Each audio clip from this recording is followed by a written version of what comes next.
Hi అండి, నమస్తే. Welcome to Danvitha kitchen. ఈరోజు రెసిపీ మసాలా పూరీని ప్రిపేర్ చేసి చూపిస్తున్నాను. చాలా టేస్టీగా ఉంటుంది. ప్రాసెస్ ఏమీ ఉండదు.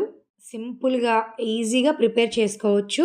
ఫస్ట్ ఒక మిక్సింగ్ బౌల్ తీసుకొని అందులోకి ఒక కప్పు గోధుమ పిండిని వేసుకొని 1 టీ స్పూన్ ఉప్మా రవ్వ అంటే సూజీ రవ్వను వేసుకొని నెక్స్ట్ రుచికి తగినంత ఉప్పును వేసుకొని నేనైతే 1/2 టీ స్పూన్ వేసుకుంటున్నాను. పసుపు 1/2 టీ స్పూన్ వేసుకుంటున్నానండి. పూరీలు ఇంకా మంచి కలర్ రావాలంటే 1/2 టీ స్పూన్ పసుపును వేసుకోవచ్చు.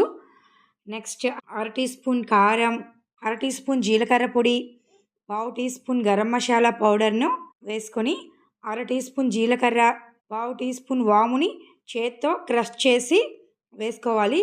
నెక్స్ట్ ఇందులోకి 1 టేబుల్ స్పూన్ ఆయిల్ వేసుకొని కొంచెం కొత్తిమీరని వేసి చేత్తో అంతా బాగా మిక్స్ చేసుకొని ఈ పిండిలోకి తగినంత నీరు వేసుకొని బాగా మిక్స్ చేసుకోవాలి.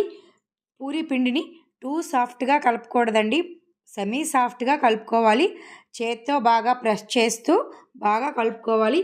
మొత్తం పిండి అంతటిని ఎంతసేపు ఒత్తుకుంటే పూరీలు అంత బాగా పొంగుతాయి.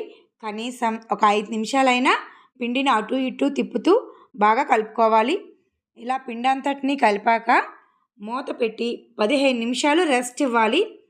అప్పుడు పిండి సెట్ అవుతుంది. 15 మినిట్స్ అయ్యాక మరలా పిండిని చేత్తో ఒకసారి ఒత్తుకొని చిన్న బాల్స్లా చేసుకోవాలి. ఇలా చేసుకొని పొడి పిండి వేసుకొని పూరీలాగా ఒత్తుకోవాలి. పూరీని మరీ మందంగా ఒత్తుకోకూడదు.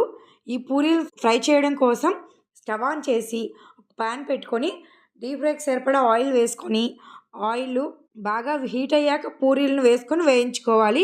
బాగా కాగిన నూనెలో పూరీ వేసుకొని హై ఫ్లేమ్లోనే ఫ్రై చేసుకోవాలి. పూరీ వేస్తున్నప్పుడు గరిటతో లైట్గా టచ్ చేస్తే అదే చక్కగా వేగి పొంగుతుంది. పూరీ పైన గరిటతో ఆయిల్ పోస్తూ ఉంటే చక్కగా పొంగుతాయి. ఈ మసాలా పూరీకి కర్రీ కూడా అవసరం లేదండి, అంత టేస్టీగా ఉంటాయి. పిల్లలు కూడా చాలా ఇష్టంగా తింటారు. ఈ ప్రాసెస్లో ఒకసారి మసాలా పూరీని ట్రై చేయండి. మీకు ఎలా వచ్చిందో నాకు కామెంట్ చేయండి. Thanks for watching this video. Please like చేయండి, షేర్ చేయండి, subscribe my channel Danvitha kitchen తెలుగింటి రుచులు.